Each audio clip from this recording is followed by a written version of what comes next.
Bonjour à vous et bienvenue à ce deuxième épisode du podcast À la Coupe co-animé par Coach Gagnon et moi-même Yves Lantier, produit grâce à Medcom Productions. Un très gros merci à Anthony qui rend ce projet-là possible.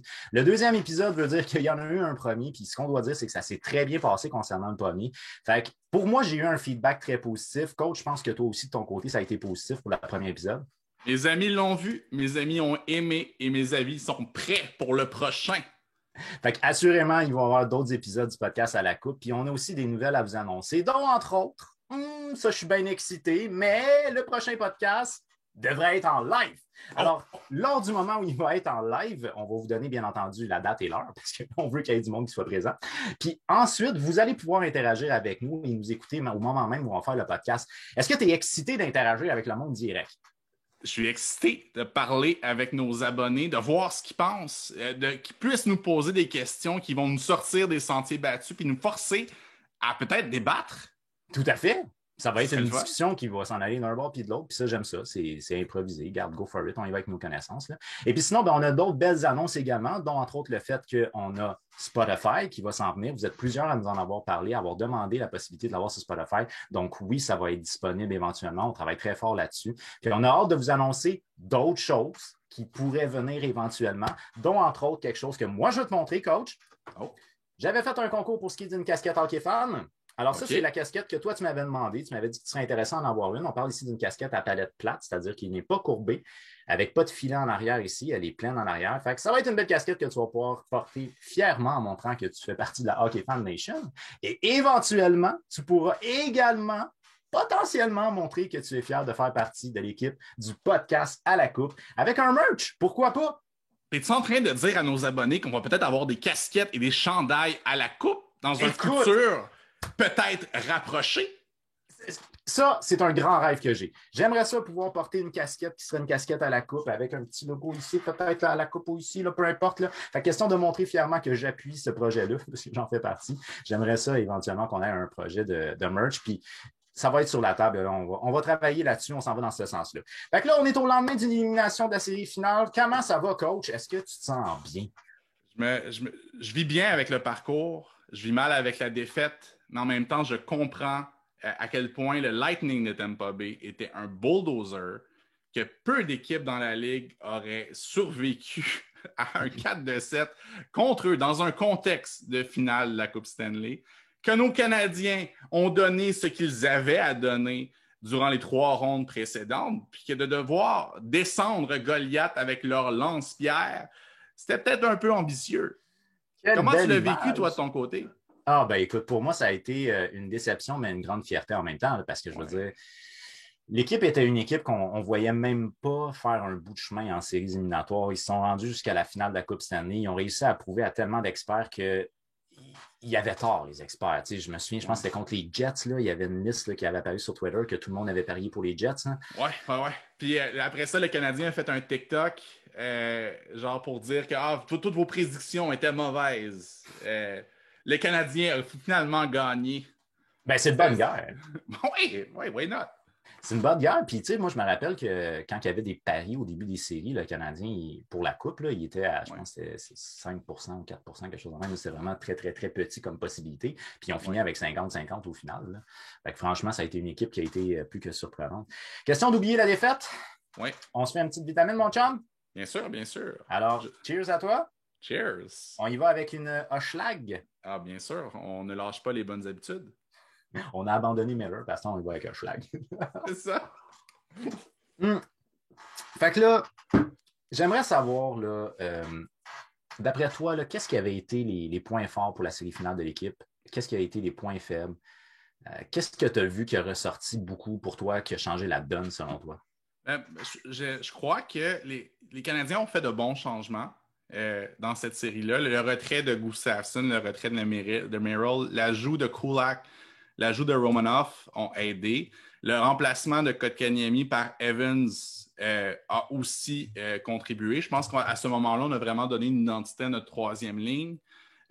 Si ces changements-là avaient été faits peut-être plus tôt, peut-être que l'équipe aurait été en mesure d'allonger comme son parcours comme en série. Je ne pense pas qu'on aurait battu le Lightning de Tampa Bay, par contre, avec ce genre de changement-là, mais je trouvais que l'équipe avait une meilleure cohésion vers les derniers matchs de la série qu'au début. On s'est amélioré à mesure que la série avançait, peut-être parce qu'on s'adaptait mieux à ce que l'opposant comme nous offrait, à ce que l'opposant mettait sur la table. Donc, je pense que les Canadiens ont appris durant cette série. Puis, ben, ça me réjouit. Toi, t'en penses quoi? C'est une très belle analyse. En fait, moi, ce que je vais te dire, c'est que le fait d'avoir changé des joueurs a amené à l'adaptation, mais l'adaptation devait se faire graduellement. Elle ne pouvait pas se faire du jour au lendemain, c'était impossible. Ouais. Fait que même si tu avais changé les joueurs en début de série, d'après moi, le Canadien a fait le saut parce que Tampa Bay, c'est une équipe qui a une structure solide et ouais. C'est une équipe qui réussit à très bien gérer le mouvement de la rondelle. Fait que tout va vite contre Tampa Bay. Puis, tu sais, je ne sais pas si tu as remarqué, mais souvent, eux autres, ils utilisaient comme la déviation dans le bas de l'enclave. C'est-à-dire qu'ils plaçaient un gars qui n'avait pas de possession de rondelle, puis ils faisaient une passe rapide qui déviait uniquement dans le bas de l'enclave. C'est un style qu'on n'a pas vraiment affronté pendant les autres séries avant, puis même en saison régulière. Fait que, tu sais, le Canadien, même s'il avait fait plusieurs changements en début de série, je ne pense pas qu'il aurait pu, en tant que tel, s'adapter beaucoup plus rapidement. Mais c'est sûr que d'avoir mis Jake Evans, qui est selon moi un joueur de centre très intelligent défensivement, ça, c'est sûr que ça va aider. Dans le cas de Gustafsson, c'est parce que je veux dire, il faisait des passes suicides, lui, là, ça n'a juste pas de sens. Là. Puis il était en retard sur ses couverts aussi, des fois. Là, je veux dire, en tout cas, bref. Donc, on a fait des bons changements au final. Au pire, la série aurait été un peu plus longue, mais je pense pas qu'on aurait pu vraiment. En fait, on aurait pu si Tampa Bay avait été moins opportuniste, mettons. Oui, bien, Tampa Bay a été très opportuniste. Les buts qui ont compté durant cette série-là, c'était des beaux buts. Là. C'était pas des garbage goals, des chances à la dernière seconde. Le but que Gaudreau fait lorsque Yannick Gourde lui passe la rondelle, il se jette sur la patinoire et qu'il la tape dans le net. Tu ne fais pas ce genre de but-là lorsque tu n'es pas dans la zone. Le Lightning de Tampa Bay, durant cette finale, jouait le hockey qu'il souhaitait jouer, comptait les buts qu'il souhaitait compter. C'était un bulldozer qui a passé sur le Canadien. Puis moi, là, il y a des points que je tiens absolument à souligner. Première des choses, c'est que pour une équipe qui a autant de talent offensivement, je trouve que le Canadien a bien géré le top 6 de l'autre bord. Puis ça, je pense que c'est un élément de fierté qu'on peut avoir. Puis on a beau dire que l'avantage numérique du Canadien est catastrophique, mais quand tu comptes dans ton équipe Edman, Kucherov, Stamkos, Brandon Point, puis tu as de la misère en powerplay, si bol, là, il y a quelque chose à te remettre en question, quelque chose dehors. Oui. Alors, c'est... Le Canadien a bien défendu en piqué. Le Canadien, comme a bien reçu les attaques du Lightning, ça, c'était une force des Canadiens en série du début à la fin. Et lorsqu'on est arrivé à 92% en piqué à la fin des séries, qu'on a commencé cette série-là contre le Lightning de Tampa Bay, on savait qu'on allait affronter le meilleur power play de la Ligue. Ah oui, puis écoute, je pense qu'il était à 37, près de 38% d'efficacité avant de jouer contre nous. C'est monstrueux. C'est immense. C'est immense. En séries éliminatoires, c'était un désavantage qui était solide de Lightning, puis c'était un avantage numérique qui était de loin le meilleur. Puis, pour moi, le Canadien peut bâtir sa fierté alentour du désavantage numérique. Si tu regardes le 4 minutes que chez Weber a eu, puis qu'on a quand même réussi à amener ça en prolongation puis compter. Je ne sais pas si tu te rappelles, je pense que c'est là 2 ans, là, c'était les Sharks de San Jose contre les Golden Knights, je pense. Ouais. Il y avait eu comme un 5 minutes de données. Là. Puis ils ont perdu le match sur ces 5 minutes-là. Il y avait une grosse avance. Je crois que c'était peut-être aux alentours de 5-2. Puis les Golden Knights sont revenus. Écoute, je ne me rappelle pas à 100% c'était quoi les points, mais je me rappelle qu'il y avait une pénalité qui n'avait pas lieu d'être. Puis, mais ça, tu le voyais au replay, là, parce que sinon, tu n'aurais pas pu le savoir. Puis, il y avait eu un affaire comme 4 buts en avantage numérique, là, quelque chose en même, 3 ou 4 buts en avantage numérique. Là. Le Canadien, en 4 minutes, n'en a pas accordé un en finale de Coupe Stanley. Fait que, il y a de quoi être fier en petit guidou là-dessus. Là. Oui, puis tu sais, c'était un moment névralgique. C'était un moment où la série dépendait d'une performance parfaite. On a mis, tu sais, en 4 minutes, tu dois rouler ton banc. Veux pas, faut que tu reposes tes joueurs. Tu ne peux pas laisser Petrie et Edmondson sur la patinoire. Il faut que tu les enlèves à un point. Pendant 20 minutes. Non, c'est ça. Puis, tu sais, de voir un gars comme Jake Evans sur la patinoire dans ce genre de moment-là montre à quel point lui, plusieurs jeunes chez les Canadiens ont un impact important. Lui particulièrement, parce que si on se rappelle bien, au début de la saison, Jake Evans, où on lui reconnaissait comme sa fiabilité comme en défensive. C'est un joueur qui te donne toujours, il est un joueur assez fiable, il te donne toujours il t'amène toujours quelque chose sur la patinoire, mais il s'est vraiment inscrit comme étant comme un joueur important dans cette équipe-là. Parce que veux pas, un joueur de centre, c'est un joueur pivot. Ouais. Puis lui, à la fin de la série contre la meilleure formation de la Ligue nationale de hockey, on l'a mis en mission sur une 3e ligne, puis on le faisait affronter le meilleur power play de l'autre côté, le meilleur power play de la Ligue. Tu as 100% raison. Puis honnêtement, là, tu sais, j'en avais déjà parlé, je ne me souviens pas si c'était sur le podcast que j'en avais parlé, mais tu sais, la LNH, c'est la ligue la plus rapide au monde. Les matchs en séries éliminatoires, c'est les matchs les plus serrés, donc les plus intenses et aussi les plus rapides. Puis tu joues contre une des équipes qui a l'exécution la plus rapide. Fait que tous nos jeunes qui ont joué dans cette série finale-là ont joué contre la crème du hockey international. Fait que pour moi, c'est une expérience qui est inouïe. Puis quand tu accordes ta confiance à des gars comme exemple Suzuki ou même Caulfield, Caulfield a fait en tout cas selon moi, il a fait des grosses erreurs. Maintenant, il a créé 2 revirements. On était en avantage numérique, on était dans le fond de notre zone, il a échappé 2 fois à rondelle. Mais on y a fait confiance pareil. Alors, ces gars-là ont été chercher une expérience en or et on l'a démontré en eux tellement de confiance. Je trouve ça beau. C'est venu me chercher à la limite. Content que tu aies échappé une petite larme parce que c'est vraiment des moments importants pour ces joueurs-là. Puis c'est probablement ce qui va alimenter. Le fait d'avoir eu autant de confiance de leur entraîneur en série, d'avoir eu un impact aussi important, puis d'avoir perdu contre le Lightning de Tampa Bay de cette façon-là, va nécessairement allumer un feu en dessous d'eux qui va les amener à s'entraîner vraiment d'une manière intensive cet été. Il y a des dividendes qui vont arriver là pour les Canadiens parce que leurs jeunes durant ces dernières séries, se sont formés.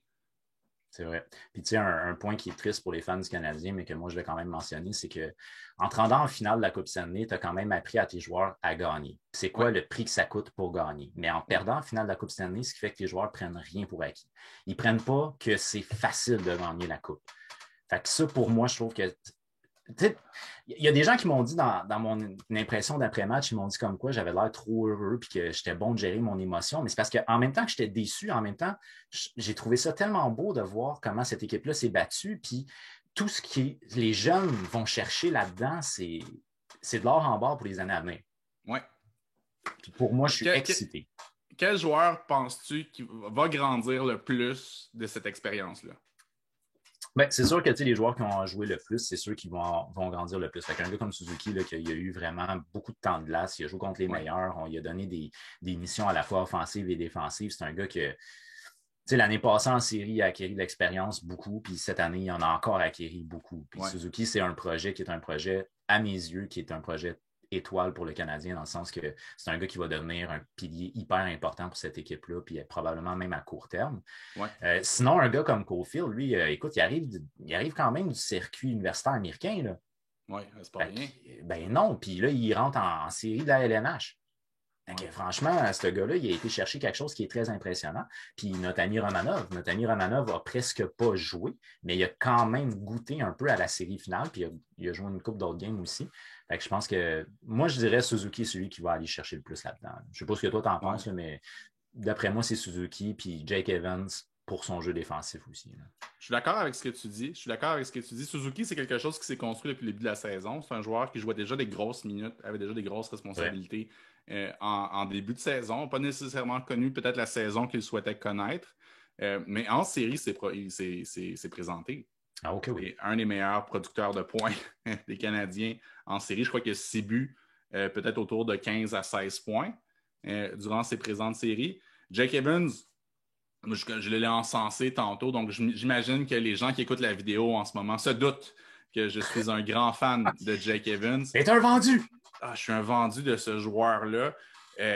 Il a tellement une belle présence défensive sur la patinoire. C'est un joueur intelligent. C'est un joueur qui, dans un top 9, t'ajoute une dimension agréable parce que tu veux avoir des centres qui sont responsables. Plus tu descends dans l'alignement défensivement, tu veux avoir des joueurs spécialisés. Puis ça, c'est un joueur, un petit gars du Rocket qui nous arrive, puis il est prêt à occuper ces fonctions-là. Je m'en viens à me demander, est-ce que le Rocket pourrait nous produire d'autres Jake Evans? Ça serait incroyable. Écoute, pour l'avenir du Rocket, moi, parce que veux pas, les formations du Rocket venaient beaucoup de Joël Bouchard. Joël Bouchard est un gars qui est excessivement proche de ses joueurs. C'est un gars qui va aller les voir, il va parler avec eux autres. S'il passe un mauvais coton, il va parler avec eux autres. Ouais. Puis un gars comme Burroughs. Burroughs aussi était proche des joueurs. Fait que là, il y a des fortes chances qu'on perde Joël Bouchard parce que pour l'instant, il n'est pas renouvelé. Puis lui, il se dit ouvert à tout nouveau projet. Puis s'il ne reste pas.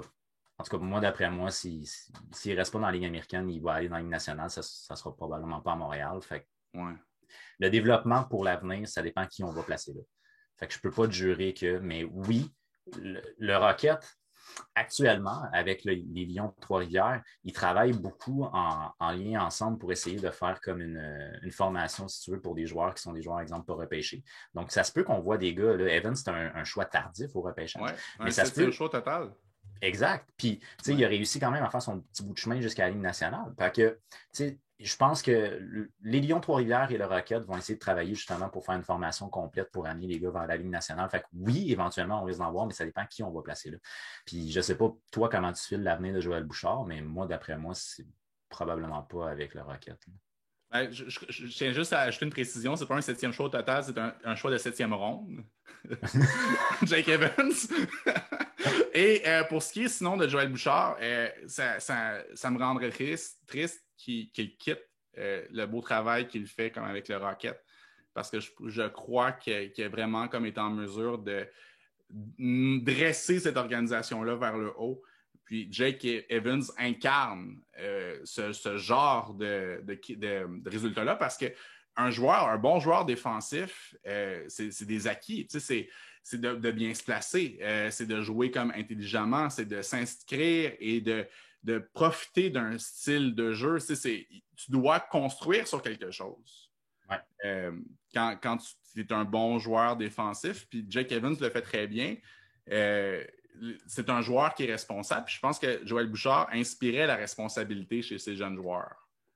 C'est quelque chose qui dégage de son coaching. Donc, j'espère qu'on va être en mesure, s'il quitte, de le remplacer avec quelqu'un d'équivalent, mais ça va être difficile parce que des Joël Bouchard, ça ne court pas les rues. Non. Puis, tu sais, un point que je veux rajouter à ton argumentaire, c'est le fait que quand tu arrives dans la LNH, tous les joueurs de la formation doivent être capables de jouer défensivement. Ouais. Les seuls que tu peux te permettre de pas, c'est si tu es Patrick Kane ou si tu es Austin Matthews. Tu fais 90 points saison, on va te le permettre. Là. Mais à partir du moment où tu tombes dans une tranche de, mettons, 60 points, il faut que tu joues défensivement. Ça a été le problème de Max Domi. Max Domi, lui, voulait être un gars de 90 points, mais il ne prenait pas la responsabilité d'un gars de 60. Fait, ça ne marchait pas pour ça. Puis Joël Bouchard, oui, c'est un gars qui prend le temps de parler avec ses jeunes. Puis il prend le temps de leur expliquer qu'est-ce que tu dois faire. Fait qu'un gars qui est sérieux et qui veut percer la LNH, je pense qu'avec Joël Bouchard, il avait ses chances. Ouais. Sauf que je pense pas. Là. Il a l'air d'avoir trop le goût de se lancer dans autre chose. Puis s'il réussit à trouver une porte dans la LNH qui s'ouvre devant lui, mais je souhaite tous les succès du monde parce que d'avoir eu la chance de le voir, d'en faire des chroniques à RDS, d'avoir pu le voir avec l'Armada, d'avoir pu le voir avec le Rocket. On a été blessed par la présence de Joël Bouchard dans le paysage hockey québécois. Est-ce que tu te souviens qu'il faisait l'école, je pense que c'est l'école du hockey ou l'école McDonald's, quelque chose de même? Oui. Quelque chose? Oui, je m'en rappelle. Il t'expliquait comment bien jouer défensivement. Ça vient de là. Jake Evans, ça vient de là. Je me souviens que genre je pense que c'était pendant les intermissions, si je ne me trompe pas, tu avais des petites capsules là, où Joël Bouchard, il prenait un gars, souvent un gars de la LNH, là, puis là, il demandait d'expliquer comment il faisait tel move ou c'est quoi la responsabilité dans ta zone, à l'extérieur de la zone, comment jouer devant le gardien. Fait que déjà, avant de faire carrière comme entraîneur, quand il était dans le domaine des médias, le gars, il avait comme mission d'apprendre aux jeunes comment bien jouer puis comment être efficace. Et le gars, dis-moi qu'il n'est pas dévoué après ça, toi. Ah, il est. Je ne sais pas si dans son entrevue avec Marc Bergevin, il est arrivé avec un iPad, puis il a dit check, ça, c'est les chroniques que je faisais à RDS pour le camp de hockey McDonald's. Je vais faire la même chose avec tes boys. Ils vont avoir un R sur le chest. Je suis convaincu que, en fait, non, probablement pas l'annonce McDonald's, mais probablement qu'il a mentionné le fait qu'il y a eu des écoles de hockey, parce que ça, c'est en lien avec l'école de hockey qu'il y avait. Là. OK, puis coach, j'aimerais ça qu'on parle d'un petit quelque chose aussi. OK. Quelque chose-là, c'est quelque chose qui, pour moi, m'a attiré un peu de hate sur TikTok. Là, c'est la liste de protection pour le repêchage d'expansion. OK, parfait. On en parle, Est-ce que tu as le goût qu'on se lance là-dedans? J'adorerais qu'on plonge. Je tiens juste à dire, messieurs, que Joël Bouchard, il y a encore des écoles. Pour vrai? Oui. À Brossard et à Boisbriand. Ah, OK. ben, tabarouette. Hey, écoute, quand tu dis qu'il est dévoué, il continue encore à donner des écoles de hockey. C'est un homme de hockey qui a le cœur sur la main. Je pense qu'on peut le C'est un gars qui est dire. dévoué. Là. Ouais. J'ai un temps restant à la réunion, Anthony, si jamais. Là. OK, merci. Fait que là, moi, je veux qu'on se lance dans le repêchage d'expansion. OK, je t'explique en gros.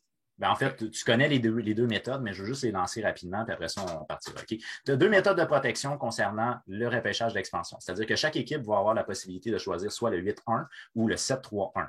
Les deux protections, tu n'as pas le choix, tu protèges un seul gardien de but. Dans un certain cas, tu as ce qu'on appelle 8 patineurs et dans l'autre, c'est 7 attaquants, 3 défenseurs. Ce qui fait que si tu choisis le 7-3, ben, à ce moment-là, tu protèges 10 patineurs. Tandis que si tu choisis le 8-1, ben, tu choisis lesquelles positions qui vont jouer. Généralement, les équipes qui vont choisir le 8-1, c'est des équipes qui vont choisir de protéger 4 défenseurs, pour des raisons qui leur appartiennent. Même que, si je ne me trompe pas, je crois que lors du repêchage d'expansion de Vegas, les Islanders avaient protégé genre 5 défenseurs, quelque chose de même. Mais tu peux protéger le nombre de défenseurs que tu veux, c'est pas grave dans le 8-1, mais dans le 7-3, tu en protèges plus. Alors, là, la méthode qui est la plus commune, normalement, c'est le 7-3-1, mais on peut être tenté aussi par le 8-1. Toi, tu veux te lancer dans lesquelles des deux méthodes? Moi, le 8-1 m'appelle plus. Parfait. Puis moi, je vais me lancer dans le 7-3-1. Fait que là, on s'entend, on n'est pas d'accord. C'est bon, on s'estime.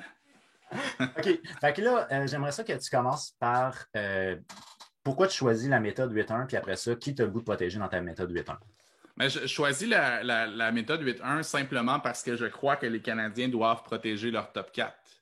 Je crois que les succès en série de l'équipe se sont vraiment appuyés sur les performances de Shea Weber, Jeff Petrie, Joel Edmondson, puis Ben Chariot. Je crois que ces gars-là ont constitué la colonne vertébrale de l'équipe parce que oui, Carey Price a été en mesure de sauver l'équipe à maintes reprises, faire des arrêts exceptionnels, mais il y avait une équipe défensive en avant de lui qui jouait de 22 à 28 minutes par match, puis qui les jouait contre de gros joueurs, de gros compteurs. Puis durant les 3 premières séries, les gros compteurs de l'autre côté n'ont pas été en mesure de compter, de prendre leur pain, de prendre leur beurre, de faire ce qu'ils étaient venus pour faire. De ce qu'il était venu faire pour faire. Mais tu as raison de le mentionner parce qu'honnêtement, je pense que ça faisait longtemps qu'à Montréal, on n'avait pas parlé qu'on avait un bon top 4. Puis moi, je pense que ça fait des années qu'on cherchait un partenaire de pair au début à Weber, puis éventuellement à Petrie aussi, parce que là, on avait 2 bons défenseurs droits, mais on avait comme personne pour jouer à gauche.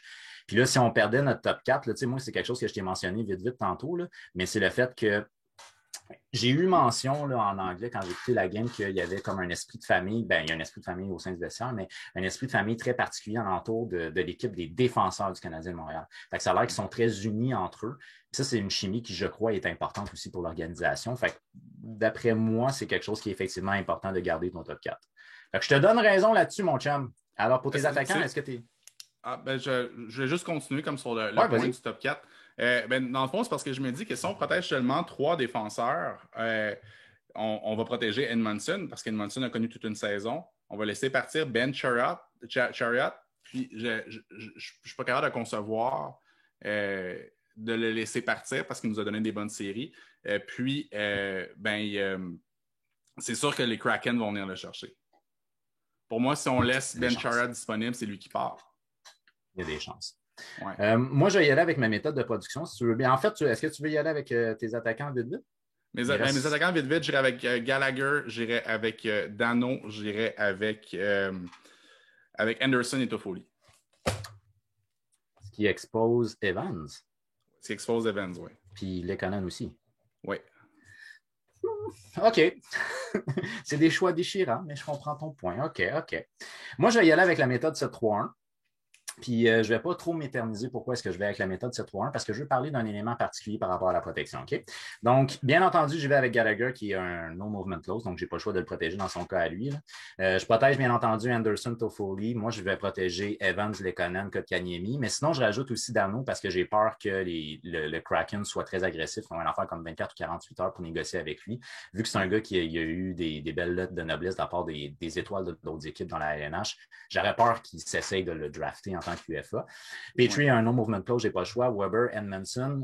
Pour Edmondson, moi, j'avais opté pour Edmondson. C'était avant la série finale là, parce que je trouvais qu'il démontrait plus de leadership qu'un gars qui a Ben Sherratt.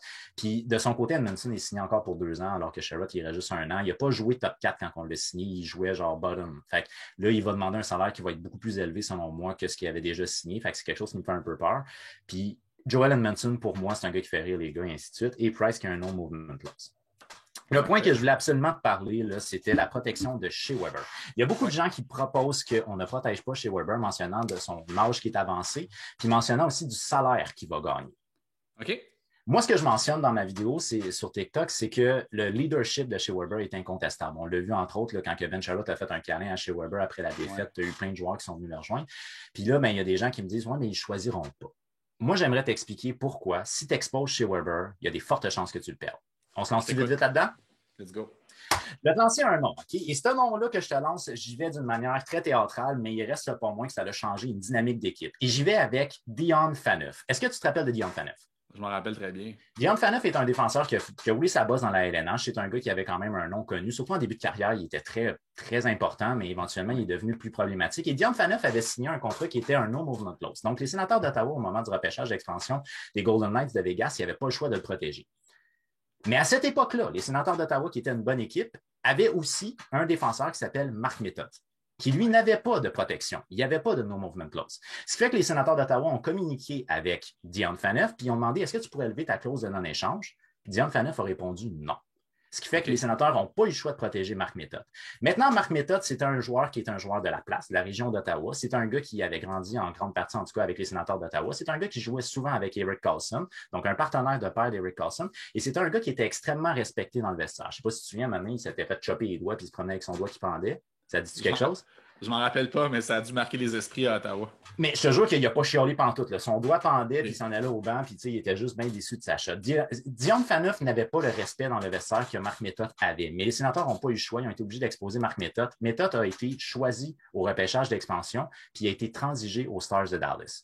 Alors, le point que là, je veux qu'on amène, c'est le fait que ce n'est pas que le Kraken qui peut vouloir Shea Weber. Toutes les équipes de la LNH peuvent communiquer avec le Kraken en disant « Si advienne que tu le choisis, je vais transiger avec toi pour aller le chercher. » Bon point. Là, je te propose un échange, OK? C'est un échange qui m'est venu comme ça. On y va. OK. C'est bon. Let's go. Moi, ce que je vois, OK, ça serait qu'une équipe qui pourrait peut-être être intéressée à aller chercher un gars comme Shea Weber, c'est une équipe qui n'a pas avancé en série, qui n'a pas été assez loin en série, mais qui n'a pas les moyens de se le payer financièrement. OK. Fait que là, à ce moment-là, ce qu'on pourrait faire, ce serait des transactions à 3 équipes. Tu as une équipe comme exemple, les Coyotes de l'Arizona, qui ont un défenseur en Oliver Ekman-Larsson, qui est un gars qu'ils veulent se débarrasser. Ekman-Larsson pourrait être échangé pour Shea Weber au Kraken de Seattle parce qu'Ekman-Larsson veut jouer dans cette région-là, que ce soit Vancouver-Seattle. Éventuellement, les Coyotes pourraient transiger un Shea Weber en regardant une partie de son salaire à une autre équipe, qui serait, exemple, les Islanders de New York. Puis les Islanders de New York pourraient avoir un Shea Weber, mettons, à moitié prix. Mais en échange, les Islanders de New York doivent donner beaucoup de choix au repêchage parce que les Coyotes sont pris avec le fait qu'ils ont perdu les choix au repêchage.